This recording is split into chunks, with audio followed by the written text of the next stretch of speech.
What happens when one of Hollywood's most unpredictable actors sits down for what should be a simple morning show interview, only to find himself face to face with a host who seems determined to tear him down on live television? Well, you're about to witness one of the most uncomfortable and explosive moments in Good Morning America history, where Nicolas Cage went from promoting his latest film to defending his entire career in a matter of minutes, all because George Stephanopoulos decided to go completely off script with questions that crossed every line of professional journalism. Before we dive into this absolute train wreck of an interview, make sure you hit that subscribe button and drop a comment below, letting me know what you think about hosts who ambush their guests. Because what you're about to see is going to leave you questioning everything about live television. The morning started like any other for the Good Morning America crew. Nicolas Cage was scheduled for a standard 7-minute segment to promote his new thriller, and the production team had prepared the usual softball questions about his character preparation and working with the director. But George Stephanopoulos had other plans, and those plans were about to turn a routine celebrity interview into television chaos. As Cage settled into the studio chair, adjusting his signature leather jacket and flashing that familiar, enigmatic smile, Stephanopoulos shuffled through his notes with an expression that should have been the first warning sign. The cameras rolled, the red light came on, and what happened next would become the stuff of morning television legend. "Nicolas Cage, welcome to Good Morning America," Stephanopoulos began, his voice carrying an edge that was completely absent from his usual warm television persona. "You're here to talk about your new film, but I think our viewers deserve to know about something else entirely." Cage's eyebrows raised slightly, but he maintained his composure. "Well, George, I'm always happy to talk about my work and, whatever interests your audience. Let's talk about your spending habits," Stephanopoulos said, completely ignoring the film promotion rundown that was supposed to guide the conversation. "You've made headlines for some, shall we say, questionable financial decisions over the years. The pyramid tomb, the stolen dinosaur skull, the collection of shrunken heads. Don't you think your fans deserve an explanation for what many consider to be irresponsible behavior from someone in your position?" The studio fell silent except for the hum of the cameras. Cage's smile faded as he processed what was happening. This wasn't the interview he had agreed to, and Stephanopoulos knew it. "I'm sorry, George, but I thought we were here to discuss my latest project," Cage replied, his voice steady but with a hint of confusion. "My personal finances aren't really relevant to the film I'm promoting, are they?" Stephanopoulos leaned forward, his expression hardening. "I think they're very relevant, Nicholas. You've taken on dozens of films in recent years, many of which critics and audiences have panned mercilessly. Isn't it true that you've been accepting any role offered to you simply because you need the money to pay off your debts?" The accusation hung in the air like a toxic cloud. Behind the cameras, producers began shifting nervously, sensing that their carefully planned segment was spiraling completely out of control. This was supposed to be a friendly promotional appearance, not an interrogation. Cage's jaw tightened, and for the first time since sitting down, his legendary intensity began to surface.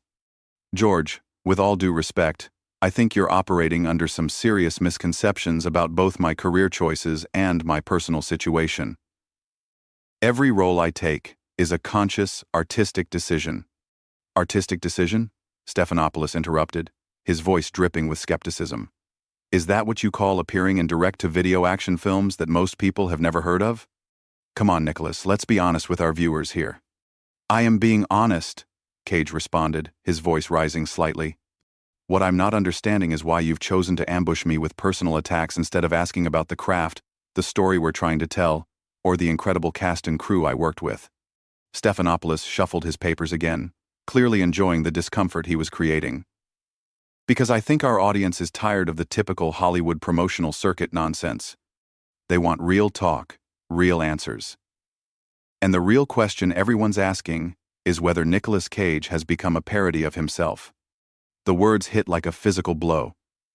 Cage's hands gripped the arms of his chair, and his breathing became more deliberate.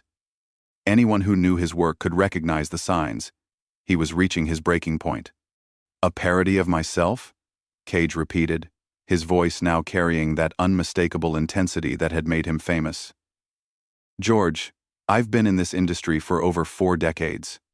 I've won an Academy Award, I've worked with some of the greatest directors who ever lived, and I've never once compromised my integrity as an artist for the sake of public opinion or media approval.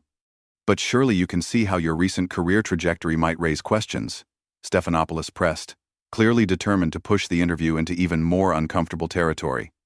The memes, the online jokes, the constant speculation about your financial troubles. Don't you think you owe your fans an explanation? Cage stood up from his chair, the movement sudden enough to cause the camera operators to adjust their framing quickly. What I owe my fans is authentic performances and honest storytelling, which is exactly what I've given them throughout my entire career. What I don't owe anyone is a public accounting of my private life or justification for the choices I make as an adult and as an artist. The tension in the studio had become palpable. Stephanopoulos realized he had pushed too far, but his ego wouldn't let him back down now. Nicholas, please sit back down. We're live on national television. I'm aware we're live, George, Cage replied, his voice now carrying that edge that anyone familiar with his more intense performances would recognize. What I'm not aware of is when Good Morning America decided to abandon basic journalistic ethics and professional courtesy in favor of tabloid ambush tactics. Stephanopoulos gestured toward the chair with a patronizing smile that made the situation even more infuriating. Nicholas, you're being overly dramatic.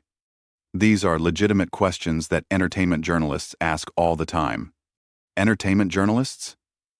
Cage's voice cracked with disbelief. George, you're supposed to be a serious news anchor, not some gossip columnist fishing for scandal.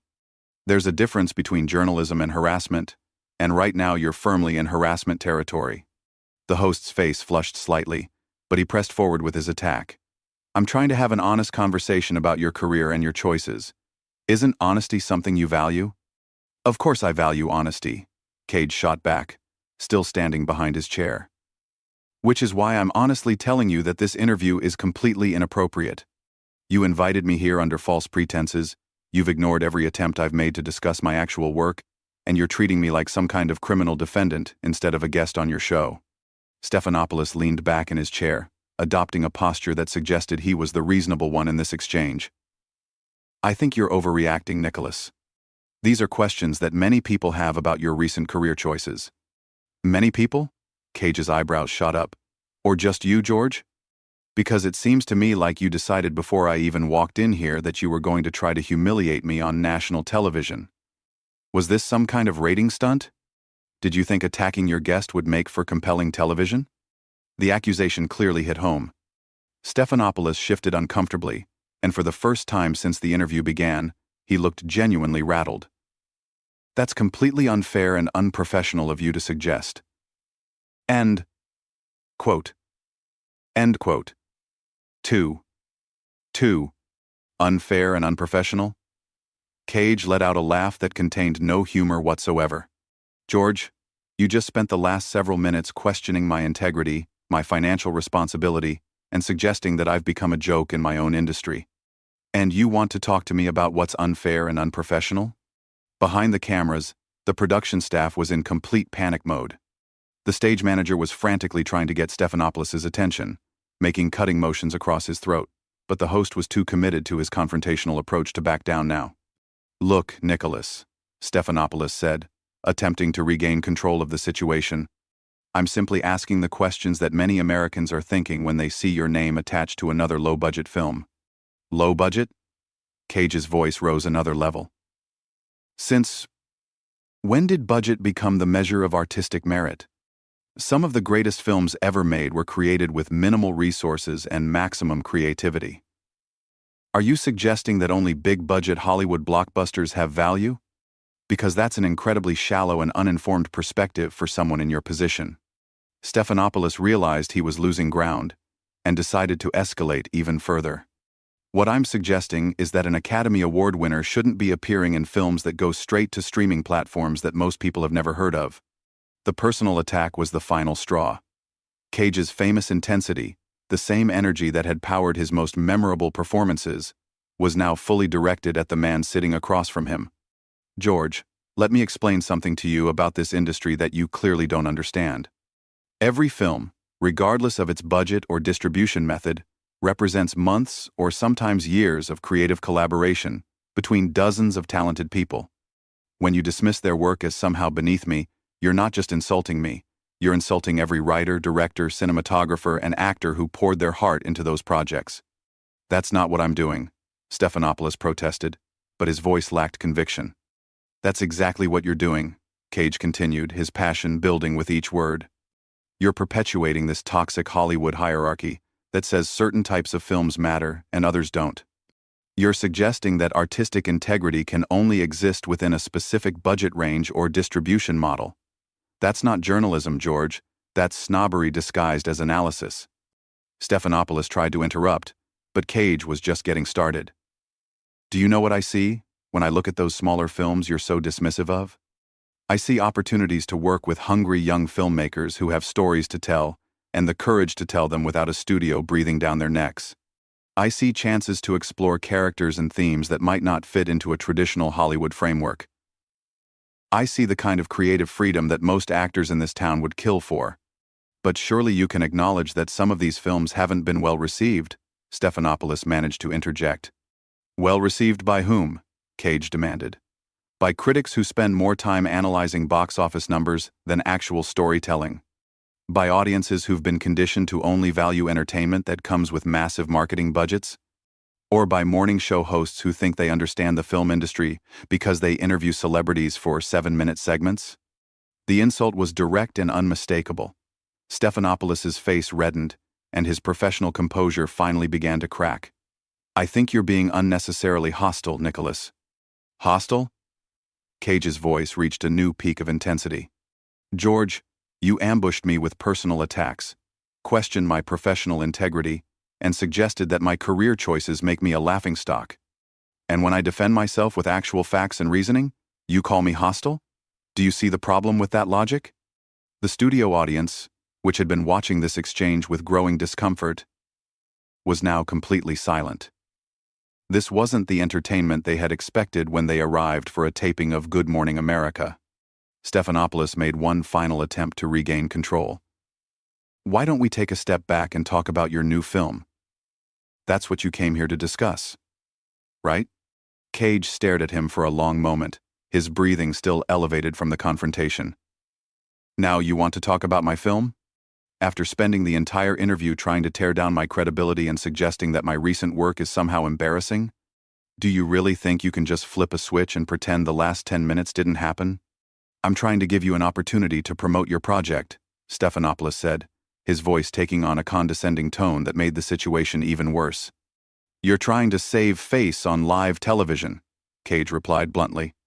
You realized your ambush interview backfired, and now you're scrambling to make this look like a normal promotional appearance. But it's too late for that, George. You showed your true colors, and so did I. The silence that followed Cage's accusation stretched for what felt like an eternity in television time. Stephanopoulos sat frozen, clearly realizing that his interview had gone completely off the rails, but his pride wouldn't let him admit defeat. Nicholas, I think you're mischaracterizing what happened here, he said, his voice strained. I was simply asking tough questions that any serious journalist would ask. Cage's laugh was sharp and humorless. Tough questions? George, tough questions are about craft, about the challenges of bringing a character to life, about the themes and messages in the work. What you did was launch a personal attack based on tabloid speculation and industry gossip. There's a massive difference between tough journalism and cheap sensationalism. Stephanopoulos' face was now visibly flushed with anger and embarrassment. I resent the implication that my journalistic integrity is somehow compromised. Your journalistic integrity? Cage's voice dripped with incredulity. You just spent an entire interview ignoring the project I came here to discuss so you could grill me about personal finances and mock my career choices. If that's what you call journalistic integrity, then maybe you need to look up the definition. The tension in the studio had reached a breaking point. Producers were frantically trying to signal for a commercial break, but Stephanopoulos seemed determined to have the last word, even as his professional reputation crumbled with each passing second. You know what, Nicholas? Stephanopoulos said, his voice now carrying a nasty edge. Maybe the reason you're so defensive is because there's some truth to what people are saying about your recent career trajectory. The accusation hung in the air like a bomb waiting to explode. Cage stared at the host for a long moment. And when he spoke, His voice was deadly quiet. "George, let me tell you something about truth. The truth is that I've never made a film for any reason other than my belief in the story or my respect for the people involved. The truth is that I've worked with some of the most talented emerging filmmakers in the industry, people who will be household names in 10 years while you're still asking celebrities about their personal lives on morning television. The truth is that every choice I've made, professionally and personally, has been guided by my own values and artistic vision, not by what people like you think I should be doing." Stephanopoulos opened his mouth to respond, but Cage wasn't finished. "And the biggest truth of all is that you invited me here under the pretense of discussing my work, then used your platform to try to embarrass me for your own entertainment. That's not journalism, George. That's exploitation, and it's beneath the standards that Good Morning America used to represent." The host's composure finally snapped completely. "I don't have to sit here and listen to you lecture me about journalism." "No, you don't," Cage agreed, reaching for the wireless microphone clipped to his jacket. "Because I'm done with this conversation." As Cage removed his microphone and placed it on the chair, Stephanopoulos made a desperate attempt to regain control. "Nicholas, wait. We still have 3 minutes left in the segment." Cage turned back to face him, and his expression was a mixture of disappointment and disgust. "3 minutes to what, George? To let you continue your character assassination? To pretend that what just happened was legitimate journalism? I don't think so. You can't just walk off the set," Stephanopoulos protested, his voice rising. "We're live on national television. Watch me," Cage replied simply. "And George, next time you want to ambush someone on your show, maybe pick on someone who isn't prepared to defend themselves. Because I've been in this business long enough to recognize a hack when I see one." The insult was devastating and final.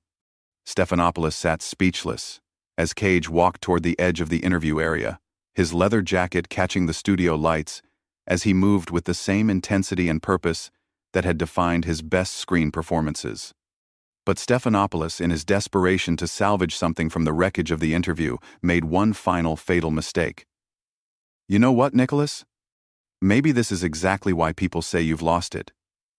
Maybe this is why you're doing low-budget films instead of real Hollywood movies." Cage stopped dead in his tracks. For a moment, the studio was so quiet you could hear the camera motors adjusting focus. When he turned around, his face carried an expression that would have made his most intense movie characters proud. "Low-budget films instead of real movies?" he said, his voice now carrying a dangerous calm.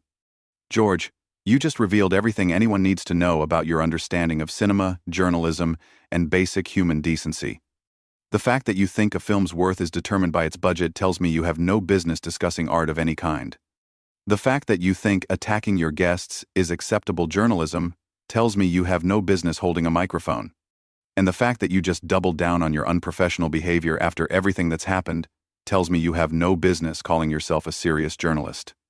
Stephanopoulos tried to respond, but Cage held up his hand to stop him. "I'm not finished. You want to know why I do smaller films?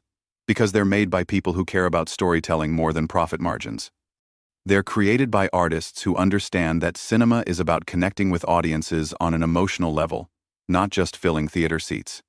They're produced by people who respect the craft enough to take risks, to explore new ideas, to push boundaries, something you clearly wouldn't understand." The final blow was delivered with surgical precision.